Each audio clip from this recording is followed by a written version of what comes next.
আসসালামু আলাইকুম রহমতুল্লাহ। Facebook live ক্লাসে সবাইকে স্বাগতম জানাচ্ছি।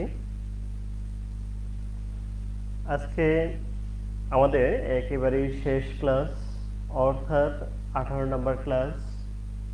আর এই ক্লাসের মধ্য দিয়ে আমাদের এই ওয়েব মাস্টারিং ক্লাসটির, অর্থাৎ এই বিষয়ের সবগুলি ক্লাসের পরিসমাপ্তি ঘটবে এবং আমরা আজকের পর থেকে এই সাবজেক্টের ক্লাস আর হবে না, এটাই last class.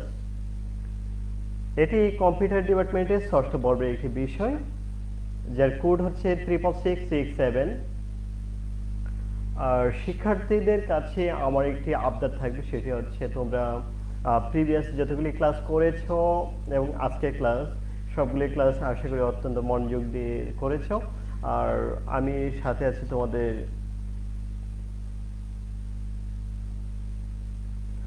Bashir Alam, junior instructor, computer, Sylhet polytechnic institute, Sylhet. আজকে আমি তোমাদের একেবারে শেষ ক্লাসে যে জিনিসটা বোঝাতে যাচ্ছি সেটি হচ্ছে অ্যাক্সিডেন্টলি হোক অথবা কোনো একটা কারণে হোক, তোমার সাইটটি যদি একটা হারিয়ে যায় অথবা কোনো একটা কারণে হ্যাকিং হয়ে যায় অথবা হ্যাক হয়ে যায়, তাহলে তুমি কিভাবে তোমার সাইটকে ব্যাকআপ নিবা এবং সেই ব্যাকআপ ফাইলটি কিভাবে রিস্টোর করে তোমার সাইটটি পুনরায় নিয়ে আসবা, সেই বিষয়টি আমি আজকে তোমাদের দেখাবো। এবং তোমাদের সম্পূর্ণ ক্লাস, অর্থাৎ প্রথম থেকে আজকে 18 নম্বর ক্লাস পর্যন্ত যতগুলি ক্লাস এই পর্যন্ত হয়েছে সবগুলি ক্লাসের একটি রিভিউ নেওয়ার চেষ্টা করব। Let's get started. আমি তোমাদের স্ক্রিনে নিয়ে যাচ্ছি।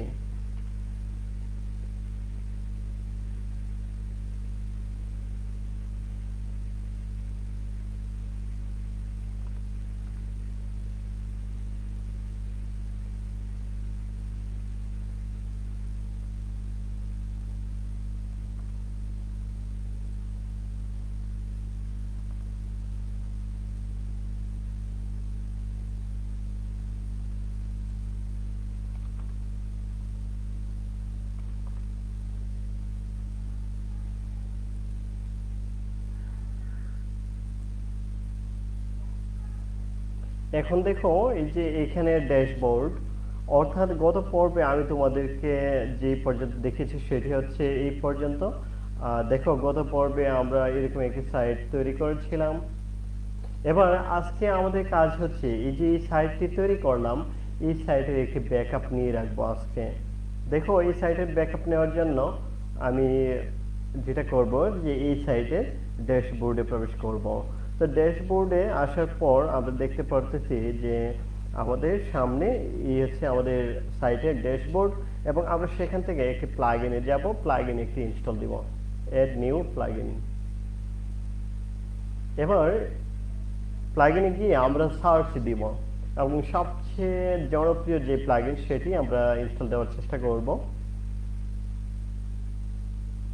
দেখো, আমি এখানে লিখতেছি একটি ডাব্লিউপি ভিভিড ডাব্লিউপি ভিভিড লেখার পর তোমার সামনে একটি ওয়েবসাইট ওয়ার্ডপ্রেসের একটি প্লাগইন আসবে, যে প্লাগইনটি আমাদেরকে ইনস্টল দিতে হবে। তো এই প্লাগইনটিকে আমি ব্যক্তিগতভাবে সার্চ করে থাকি। তোমার যদি অন্য কোনো প্লাগইন চয়েস থাকে তাহলে আমার কোন ধরনের সমস্যা নেই, তুমি যে কোনো প্লাগইন দিয়ে ইউজ করো না কেন। তো backup and migration and unused images cleaner WP vivid backup plugin install করে ফেলতে হবে। এটির রিভিউ এবং অ্যাক্টিভ ইনস্টলেশনটা একটু দেখে নিতে পারো। ওকে, ইনস্টল নাও। এবার আমরা দেখতে পাচ্ছি কিছুক্ষণের মধ্যে এই সাইটটি ইনস্টল হয়ে যাবে এবং ইনস্টল হওয়ার পর আমাদের যখন আমরা এটাকে অ্যাক্টিভেট করে নিই, এবার কিছুক্ষণের মধ্যেই এই প্লাগইনটি অ্যাক্টিভ হয়ে যাবে এবং অ্যাক্টিভ হওয়ার পর আমাদের কিছু সেটিংসে কিছু কাজ করতে হবে এবং সেই কাজটি করার পর আমাদের টোটালি কাজটি শেষ হয়ে যাবে। অর্থাৎ পাশাপাশি আমাদেরকে মাথায় রাখতে হবে আমরা যে ইমেলটি ইউজ করব আমরা গুগল ড্রাইভ ইউজ করব। যেমন আমার এই হচ্ছে আমার ইমেল tech360 এবং তার এই ড্রাইভ আমরা ইউজ করব গুগল ড্রাইভ। দেখো আমাদের সামনে কিন্তু এটা চলে আসছে, এই ডাব্লিউপি ব্যাকআপ, বিবিধ ব্যাকআপ, এই ব্যাকআপের ড্যাশবোর্ডে আসছে, অর্থাৎ সেটিংসে চলে আসলাম। এখান থেকে database plus files, WordPress file, or এটা হতে পারে সেভ ব্যাকআপ টু লোকাল অথবা send backup to remote storage. তো এখানে তো কোনো রিমোট স্টোরেজ নেই, আছে না, আপাতত কোনো ধরনের রিমোট স্টোরেজ নেই। তো আমরা রিমোট স্টোরেজ একটা ক্রিয়েট করতে হবে। তো আমরা আপাতত রিমোট স্টোরেজ, দেখো আপাতত ব্যাকআপ নেই। তো আমরা এখানে যাব হচ্ছে, তোমাদেরকে দেখিয়ে দেই শিডিউল। শিডিউলে দেখো তুমি কিভাবে চাচ্ছ, হ্যাঁ এটাও এনাবল করে দিতে পারি আমরা। তারপরে হচ্ছে ডেইলি চাও না 12 ঘন্টা পরে পরে চাও না ডেইলি, নাকি উইকলি সপ্তাহে, অথবা এটা হতে পারে, অথবা আমি আপাতত ডেইলি দিয়ে দিই। তাহলে ডেইলি ব্যাকআপ রাখবো, ঠিকই রাখবো ডাটাবেজ প্লাস ফাইলস। তাহলে এই পুরোটাই সিলেক্ট থাকতে হবে। এটি রেখে আপাতত send backup to remote storage, এটি আমাদের এখন হয়নি, এটা আমরা পরে করে নিচ্ছি। সেভ করে নিচ্ছি, ওকে সেভ হয়ে গেছে। এবার আমাদের অটো মাইগ্রেশন যেতে হবে। অটো মাইগ্রেশনটা দেখে আসি। এটা আপাতত আমাদের খুব একটা কাজ নেই, আমরা চলে যাচ্ছি রিমোট স্টোরেজে। সবচেয়ে গুরুত্বপূর্ণ, রিমোট স্টোরেজে যাওয়ার পর আমাদের প্রথম যে কাজ সেটি হচ্ছে গুগল ড্রাইভ। অর্থাৎ আমাদের কাজ হচ্ছে গুগল ড্রাইভ। আমরা ড্রপবক্সও ইউজ করতে পারি, micro OneDrive, Amazon S3, DigitalOcean Spaces, FTP, SFTP। তো আমি সাজেস্ট করব তোমাদের গুগল ড্রাইভটা ইউজ করার জন্য। তো আমি গুগল ড্রাইভে ক্লিক দিলাম। ও সরি, হ্যাঁ, enter a unique alias into your Google Drive information, a name to help you identify storage if you have multiple remote storage connected. যদি অনেকগুলি স্টোরেজ কানেক্টেড থাকে তাহলে এখানে বলতেছে যে একটা ইউনিক এলিয়াস, মানে একটা নাম দেওয়ার জন্য। তাহলে আমি এখানে দিতে পারি আপাতত tech360 ব্যাকআপ। এটা রেখে আমি অথেন্টিকেট উইথ গুগল ড্রাইভ এই লিঙ্কে ক্লিক দিতে হবে। এই লিঙ্কে ক্লিক দেওয়ার পর আমাদেরকে মাইগ্রেশন করে আমাদের যে ইমেলটি আমরা চাচ্ছি সেই ইমেলে দেখাতে হবে। তো tech360 আমি এটিকে দেখিয়ে দিলাম। দেওয়ার পর আমাদেরকে কিছু জিনিস অ্যালাউ করে দিতে হবে। এবার পারমিশনটা অ্যালাউ করে দিলাম। অ্যালাউ করে দেওয়ার পর আবার অ্যালাউ করে দিতে হবে। এখন যদি আমরা দেখতে পারি যে আমাদের অলরেডি পারমিশন কি হয়ে গেল, অ্যালাউ হয়ে গেল। টেকেরও আমরা চাইলে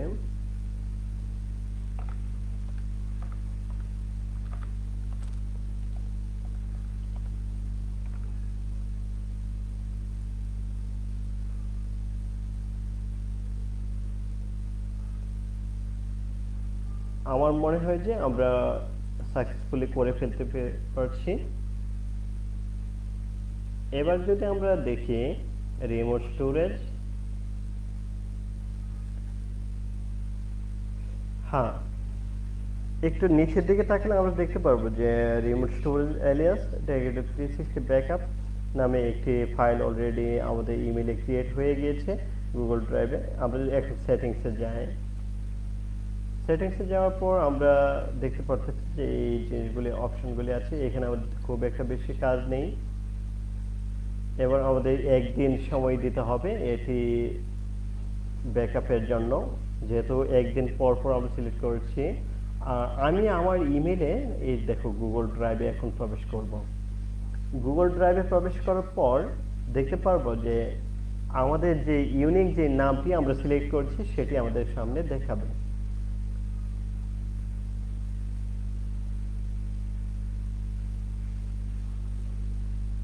আপাতত এখন কোনো দেখাচ্ছে না। আমরা হয়তো share with me premium recent my drive একটু সময় দিতে হবে সিনক্রোনাইজড হওয়ার জন্য। এখানে একটি অপশন আসবে টেক ইট টু 360 ব্যাকআপ, এই ধরনের একটি কথা অলরেডি ফাইল আসবে এখানে ব্যাকআপ হওয়ার জন্য। যেহেতু এখনো পর্যন্ত আমাদের কোন ধরনের ফাইল ব্যাকআপ এখনো তৈরি হয়নি, যে কারণে এখন আমরা দেখতে পারবো না। তো এটা আমি আবারও দেখাচ্ছি, এই দেখো ব্যাকআপ এন্ড রিস্টোর, এখানে ক্লিক দিচ্ছি এবং এই যে নিচের দিকে এখানে কিন্তু ব্যাকআপ ফাইলগুলি দেখা যাবে। চাইলে আমরা ওই ব্যাকআপ ফাইলগুলি দেখো এরকম, যেমন আমার ওয়েবসাইটেরটা আমি দেখাচ্ছি, নিচের দিকে এরকম থাকবে। চাইলে আমরা কি করতে পারবো, এরকম ডাউনলোড দিতে পারবো অথবা রিস্টোর করতে পারবো, ডাউনলোড দিয়ে রেখে দিতে পারবো অথবা রিস্টোর করতে পারবো। সেম ভাবে এটাতেও আমরা ডাউনলোড দিতে পারবো, যদিও আমাদের এখনো তৈরি হয়নি, মাত্রই তো ইনস্টল করলাম, আমাদের একদিন সময় দিতে হবে আর ব্যাকআপের ফাইলটি ক্রিয়েট হওয়ার জন্য। এবং রিস্টোর ডাউনলোড এই অপশনগুলি তখনই অ্যাক্টিভ হবে যখন আমাদের এখানে ব্যাকআপ ফাইল ক্রিয়েট হবে। তো এইভাবে আমরা ক্রিয়েট করে আমাদের ওয়েবসাইটকে আনঅথেন্টিকেটেড অর্থাৎ অনাকাঙ্ক্ষিত অ্যাক্সেস থেকে আমরা রক্ষা করতে পারি, বা হ্যাকারের কাছ থেকে আমরা রক্ষা করতে পারি, অথবা আমাদের অনাকাঙ্ক্ষিত সাইটটি যদি নষ্ট হয়ে যায় সেই নষ্ট হওয়ার হাত থেকে আমরা আমাদের সাইটকে এভাবে ব্যাকআপ এবং রিস্টোর করে রক্ষা করতে পারি। তো এই কাজটি ছিল আজকে আমাদের কাজ। শিক্ষার্থীরা, তোমরা জানো যে গত পর্বে আমি তোমাদেরকে দেখিয়েছিলাম সাইট কিট ব্যবহার করে কিভাবে গুগলের অ্যাডসেন্স নিয়ে কাজ করতে হয়। তো যখন তোমাদেরকে যেভাবে দেখিয়েছি ওইখানে যদি ধারাবাহিকভাবে এভাবে কাজ করতে পারো, গত ক্লাসে যেভাবে দেখিয়েছি ওইভাবে কাজ করতে পারো, তাহলে দেখতে পারবা তোমরা এরকম গুগলের অ্যাডসেন্সের কিছু এভাবে দেখতে পারবে যে তোমাদের এটা মাত্র নতুন করেছি এই অ্যাডসেন্সটা, দেখবে যে এইভাবে তোমরা তোমাদের ডলারগুলি ইনকাম করতে পারবে, এরকম ডলার দেখাবে, ইনকাম দেখাবে। তো এটি আমি আর দেখাচ্ছি না। ওকে, এটি আমার একটি সাইটের, নতুন একটি সাইটের ইনকাম। তো তোমরাও তোমাদের সাইটের এভাবে ইনকাম করতে পারো।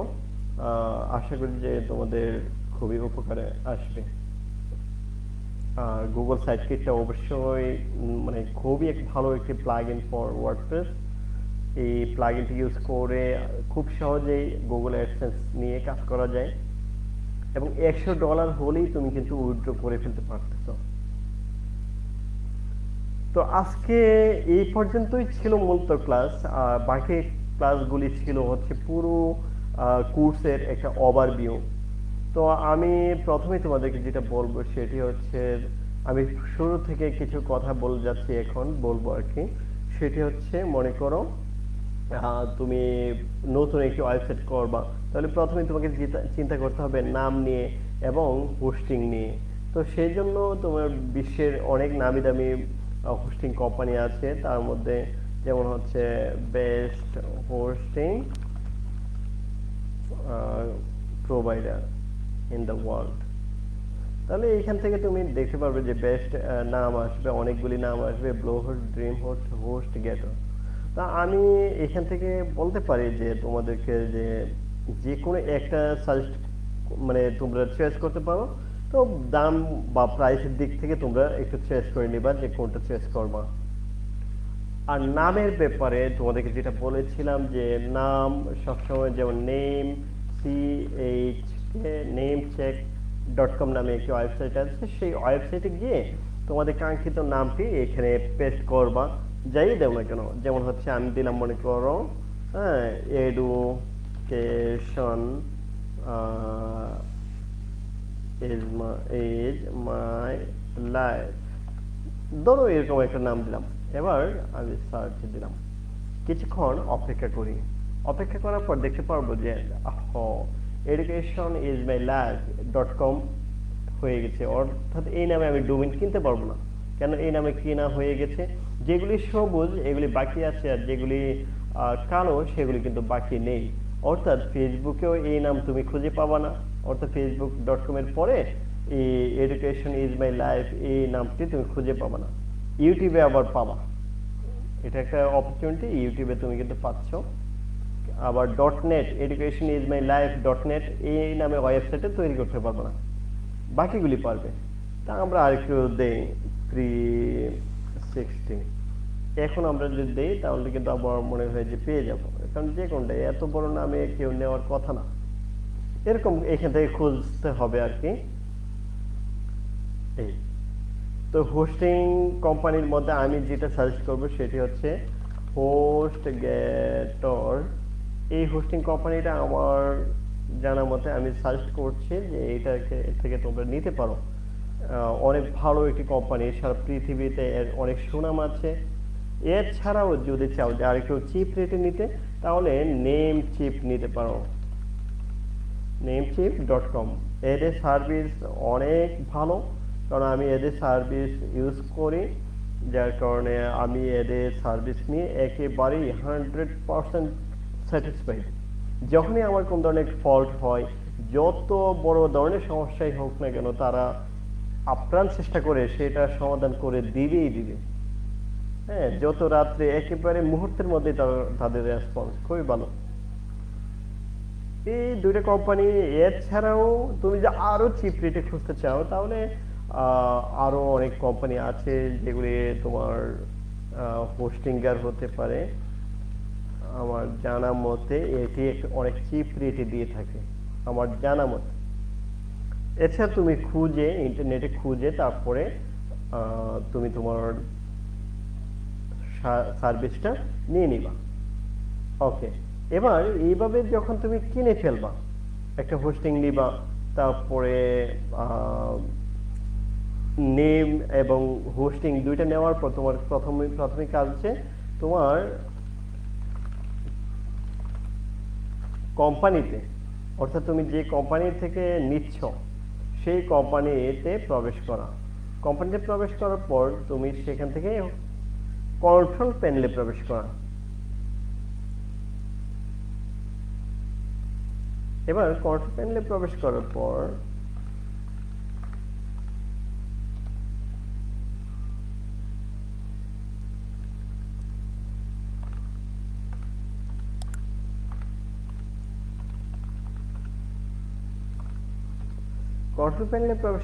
তোমার কাজ হচ্ছে সি প্যানেলে প্রবেশ করা। সরি, হ্যাঁ, কোড প্যানেলই তো সি প্যানেল। আচ্ছা, আমরা দেখতে পাচ্ছি একটা সার্ভিস আছে, ওয়ান ডোমেইনস আছে। তো আমরা চাইলে এই যে এই ডোমেইনস দিতে পারি, অথবা এখানেও দেখাচ্ছে your active products or service.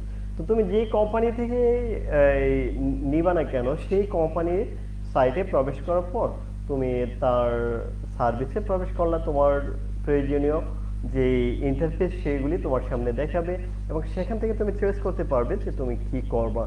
যখন তোমার সার্ভিসে প্রবেশ করো, তখন প্রবেশ করার পর এখানে কোথাও না কোথাও থাকবে যে সি প্যানেলে প্রবেশ করার জন্য একটা লিঙ্ক থাকবে। সেই সি প্যানেলের লিঙ্কে ক্লিক দিয়ে তুমি অবশ্যই সি প্যানেলে প্রবেশ করতে হবে। এবং সি প্যানেলে প্রবেশ করার পর তোমার প্রাথমিক কাজ হচ্ছে এখানকার তথ্যগুলি একটু চেক করে নেওয়া, যে তুমি যা কিনেছো, অর্থাৎ তুমি ধরো ডিস্ক ইউজেস, অর্থাৎ ডিস্ক স্পেস তোমাকে কতটুকু দেওয়া হয়েছে, হ্যাঁ, physical memory uses, N T process কত দেওয়া হয়েছে, মাইস্কেল ডিস্ক ইউজেস, ব্যান্ডউইথ কতটুকু দেওয়া হয়েছিল, এই সমস্ত বিষয়গুলি তুমি এক নজরে দেখে নিবা যে সঠিকভাবে দিয়েছে কিনা। এবার এই কন্ট্রোল প্যানেলে প্রবেশ করার পর তোমার প্রাথমিক কাজ হচ্ছে সফটওয়্যার ক্লাস খুঁজে বের করা। এবার দেখো, সফটওয়্যার ক্লাসটা কিন্তু অবশ্যই নিচের দিকে থাকবে। এটা মাথায় রাখতে হবে যে সফটওয়্যার ক্লাসটা সি প্যানেলের একেবারে নিচের দিকে থাকবে, অথবা তুমি চাইলে এখানে সার্চ দিতে পারো। এখানেও সার্চ দেওয়া যায়, যেমন হচ্ছে software, SOFTA, software class apps installer. এটা যদি ক্লিক দাও তাহলে তোমার সামনে সফটওয়্যার ক্লাস অ্যাপস ইনস্টলারগুলি আসবে এরকম। এবার এখান থেকে তুমি চাইলে কোথায় যাবা, ওয়ার্ডপ্রেস, প্রেস্টাশপ, জুমলা।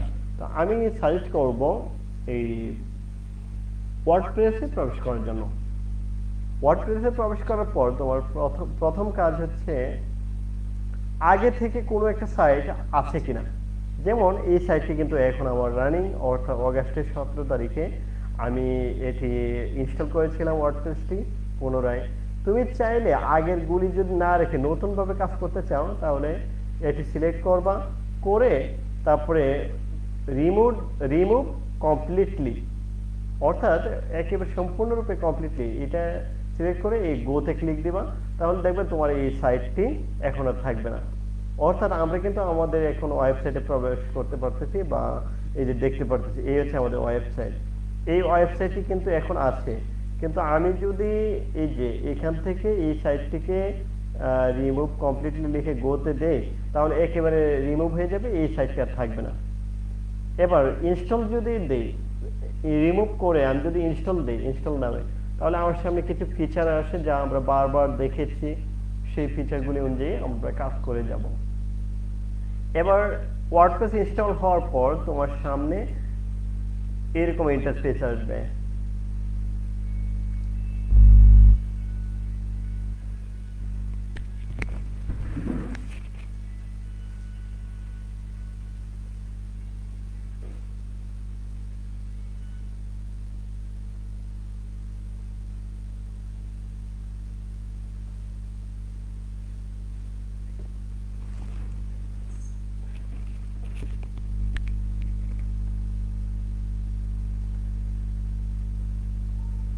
আচ্ছা, এরকম ইন্টারফেস আসবে। এরকম ইন্টারফেস আসলে তুমি থিমসে যাবা, যেমন হচ্ছে অ্যাপিয়ারেন্স থেকে থিমস, আর কোথায়, এই যে অ্যাপিয়ারেন্স থেকে থিমসে যাবা। থিমসে যাওয়ার পর তুমি দেখবা যে তুমি যতগুলি থিমস ইনস্টল দিয়েছো সবগুলি দেখাচ্ছে, এবং তোমার এখানে যতগুলি ইনস্টল করা আছে সবগুলি দেখাবে। সেখান থেকে তুমি তোমার প্রয়োজন মতো অন্য কোনো প্রিমিয়াম থিম থাকলে সেটি ইনস্টল করে নিবা। এই যে অ্যাড নিউ থেকে তারপর যে কোনো একটা প্রিমিয়াম থিম ইনস্টল করে নিতে হয়। আপলোড থিমে ক্লিক দেওয়ার পর